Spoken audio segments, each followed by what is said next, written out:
One of my New Year's resolutions this year has been to become healthier. I've been kicking this around since the pandemic, whenever we got a stationary bike that we keep in our basement. But this year I said, okay, I'm going to do this more.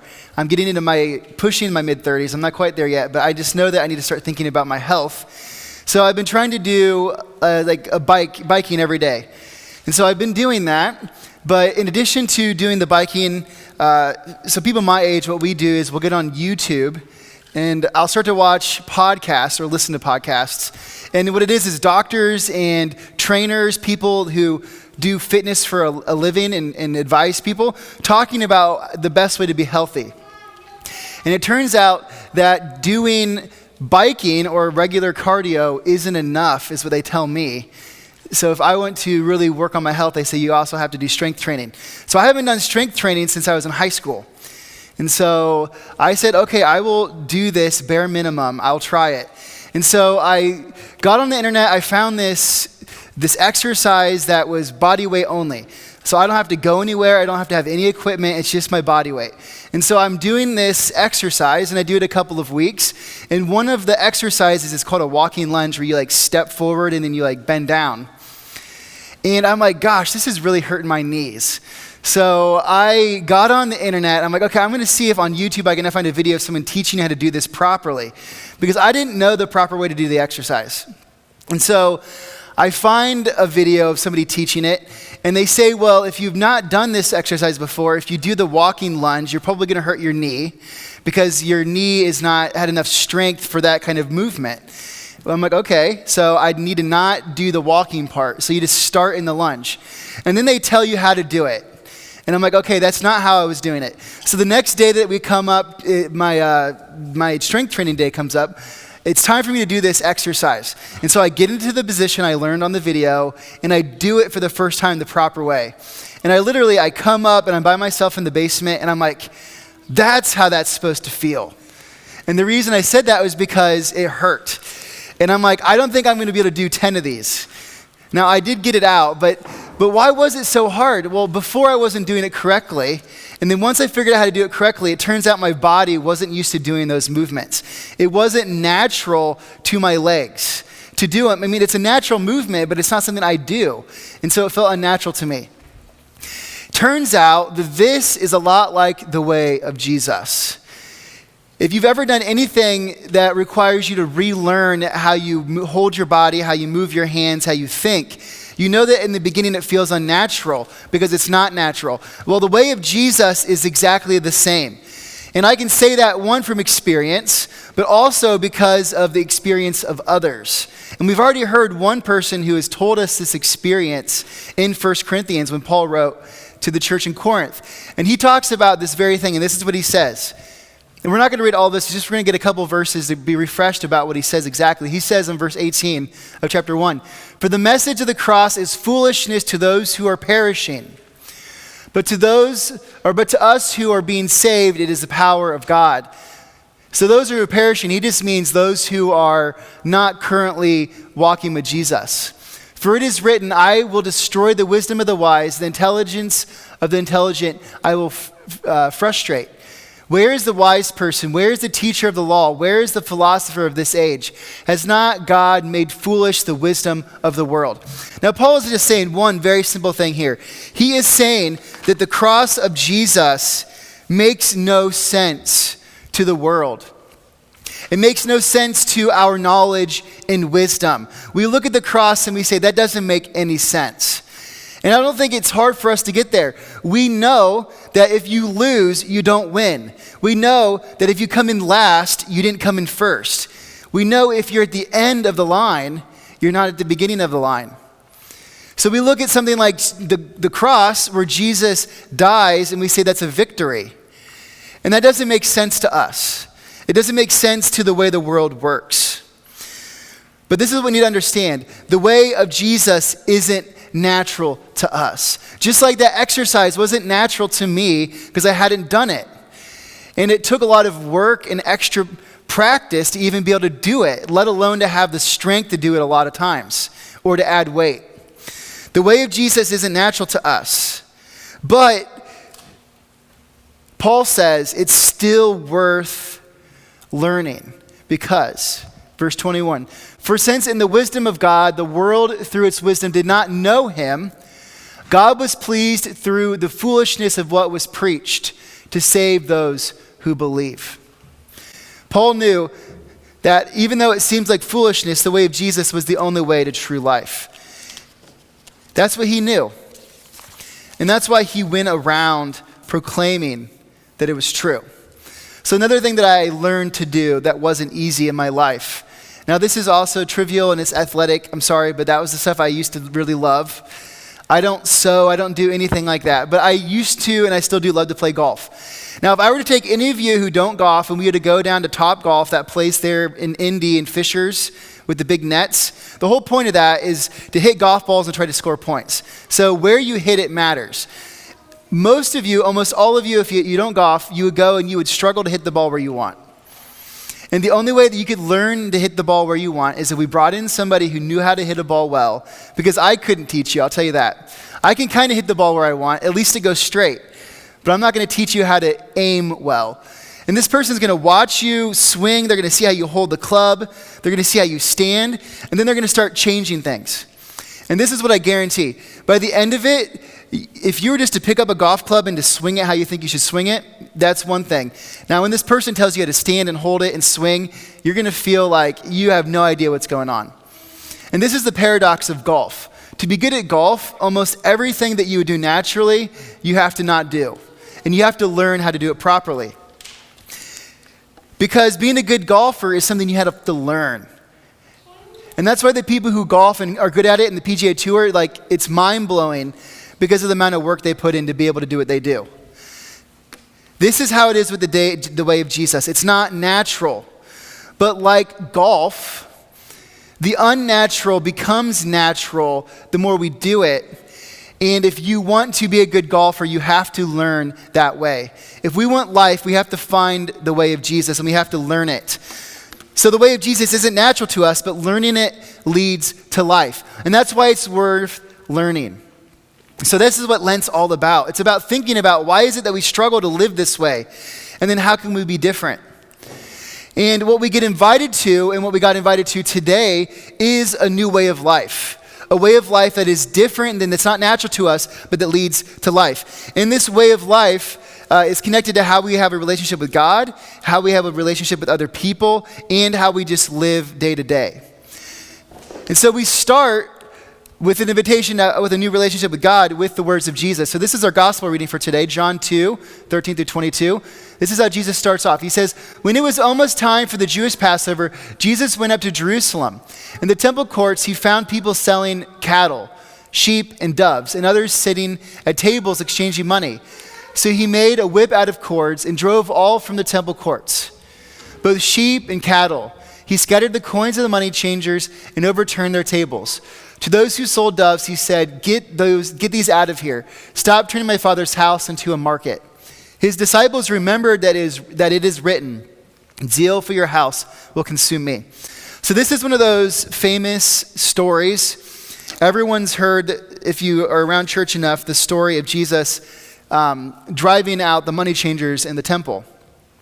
But the question is, well, why does the story come up for Lent? And what is it about? Well, we have to understand a little bit of the picture if we're going to understand what's going on.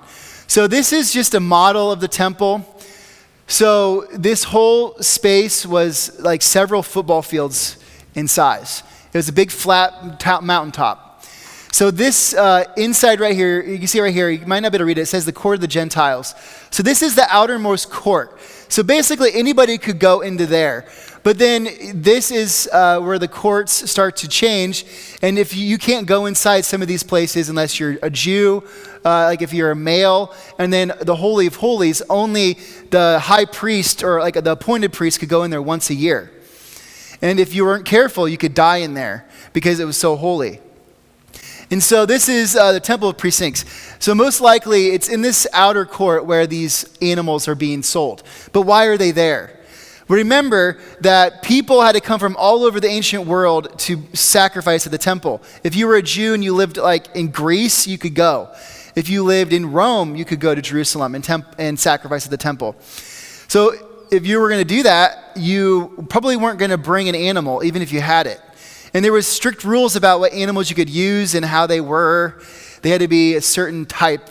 And even within like doves, could only be certain doves that looked a certain way. So they sold sacrifices. And then if you were from somewhere else and you needed the right money, you had to change it. So it was accepted that this was part of the economy of the temple, that you had to sell sacrifices. In the Jewish religious system, this was part of what it was required of you. You just had to do it. You didn't have an option. So why is it that Jesus comes in and clears these out? Well, let's take a look. Verse 18. The Jews then responded to him, "What sign can you show us to prove your authority to do all of this?" Jesus answered them, "Destroy this temple and I will raise it again in 3 days." They replied, it is taken 46 years to build this temple, and you're going to raise it in 3 days? But the temple he had spoken of was his body. After he was raised from the dead, his disciples recalled what he said. Then they believed the scripture and the words that Jesus had spoken. So Jesus drives out all of the people in the temple precincts because he is trying to communicate something about what he wants them to understand about their relationship with God. So they thought it had to be one way with these sacrifices and these rituals. And it wasn't that those were bad, but Jesus says, I have so much more for you than just that. I want to show you a relationship that you can have with me that's different, that doesn't require all of these things. And so he drives them out. Because for the Jewish people, they thought, we have to do these things, we have to do these actions, and this is how we live. And this is how we worship God. And this is what it's about. And Jesus said, no, it's actually about something deeper. And we learn about that from these different commandments that we heard in the 10 Commandments. Now, we're not going to read all of these. We're going to summarize them. The first one, you shall not have other gods before me. Verse 4, you shall not make for yourself an image in the form of anything in the heaven above or on earth below or in the waters below. 7, you shall not misuse the name of the Lord your God, for the Lord will not hold anyone guiltless who misuses his name. And then remember the Sabbath day by keeping it holy. So these 4 are how we relate with God. So number 1, there's no other God, and he alone has authority over all things. Number 2, nothing is required from us to be with God. Number 3, there is power in God's name. And number 4, each day is a gift. So when we take these and put them in this context, what we see is number 1, it's not about anything other than recognizing that God made us. And he wants a relationship with us, number 1. Number 2, God doesn't require anything from us to be in his presence. So what this means is we often think about why we need to do things like we need to come to worship, we need to support the congregation, we need to bring a casserole, we need to serve on a committee, whatever it is. Now, I'm not saying those things are bad. Those things are important and they help us live together. But that's not what this is about. God doesn't make us do those things so we can be with him. Number 3, God has power in his name. When we act in his name, we represent him. So we should act accordingly. And then number 4, God has given us each day as a gift. And so we need to use that day in a certain way. These are challenging. They're disrupting because, 1, we realize we really aren't in control. And no amount of anything that we do can control God. That's what magic was about. Sorcery was controlling God. That's how the ancient people thought sacrifices worked. If we placate the gods, if we make sacrifices and please them, they'll do what we want, or they won't kill us. But that's not what it's about. God wants to have a relationship with us, and he doesn't require anything for us to be with him. But his main name does mean something, and he has given us something, so we should act accordingly.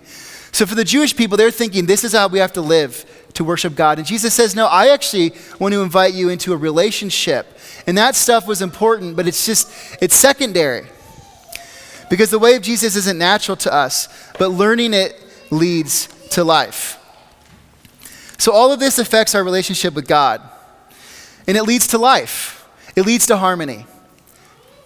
And the more that we seek this relationship with God, the more that we change how we interact with others and how we live. And that's why when we go to number 12, or verse 12, the next commandment, honor your father and mother so that you may live long in the land of the Lord your God is giving you. We think about this as a parent's relationship with a child, but it's more than that. It's about a community. The way of Jesus isn't natural to us, but learning it leads to life. Well, how do we learn it? We learn it in a community. It's passed from generation to generation. What is the purpose of apprenticeships? To pass information from one generation to the next. What's the purpose of coaching? Passing information from one generation to the next, and tradition and learning how to do something. What is the point of raising children? It's to pass knowledge and traditions and information from one generation to the next. So why do we gather? Why do we do these things? Well, because it's how we learn together. The way of Jesus isn't natural to us, but learning it leads to life. And we can only learn if we do it together. And we learn how to live together. You shall not murder. This first one. Now, we could all say, we haven't done that. But what does Jesus say? He says, if you've had anger in your heart, you've already committed murder. Because he knew that the anger was the source of murder. And long before you do anything, it's what's in your heart that matters. Verse 14, you shall not commit adultery. Now, we could all say, we're okay there. But what does Jesus say about this? He says, if you've lusted, you've already committed adultery in your heart. The next one, 15. Verse 15, the next commandment. You shall not steal. Now we can say, okay, well, we haven't stole, but do we disrespect the things of other people? I know this is usually a teenager problem, but adults do it enough too. We disrespect people, their things. Maybe we occasionally feel we're entitled more from our employer than we're given. 16, you shall not give false testimony against your neighbor. All of you could probably say, you know what, I've never been called to a stand in a jury, in a court, and I've never bore false witness. And that's probably right. But what about in the living room? What about in the lunchroom? What about at the local information station, which is what my grandma used to call the Monroe Deli, where my grandpa would go every morning? I think there's still guys that meet down there in Monroe. I know there's people who used to meet at Walmart, or not Walmart, McDonald's too. My other grandpa used to go to McDonald's when he was living. When we go to these places, do we talk about people? How we talk about people matters. And then 17, you shall not covet your neighbor's house. You shall not covet your neighbor's wife or his male or female servants, his ox or his donkey, or anything that belongs to your neighbor. Now, yeah, I know we don't have oxes, we don't have slaves or servants, but we have stuff. And we see other people who have stuff, and then we feel like we need that stuff. Or we see somebody who has a life where they get to go on some vacation that we wish we could go on. Or maybe they have a certain career we wish we could have. Social media just makes this worse because we can make a fake life online, and no one actually knows what our real life's like. And then we want what we think other people have, and they don't actually have it either. The way of Jesus isn't natural to us, but learning it leads to life. And these are the ways of Jesus. And you know what happens as we learn to seek to live by these ways? We find harmony. We find life. And that's what we're invited to be a part of. Life is what we need. But most of what we do every day won't help us find it. It was like me doing the exercise wrong. The more I did that wrong, I was not going to build strength. I was only going to injure myself more and potentially really injure my knees. Because what we need doesn't come naturally to us. And Lent is about recognizing this. It's about looking at our own lives, our own struggles, our own hearts, and identifying the root problem. And then learning to find life. And we can't do it alone, but we can do it together. The way of Jesus isn't natural to us, but learning it leads to life. So may we, this Lenten season, pause to think of the ways we pursue death. And may we learn to seek life. May we learn to seek the way of Jesus. So here at Salem Maggie, we tried our best to do this. So number one, I think it's super important to be intentional. I'm not going to live a healthier life if I don't make changes, because the life I was living wasn't that healthy.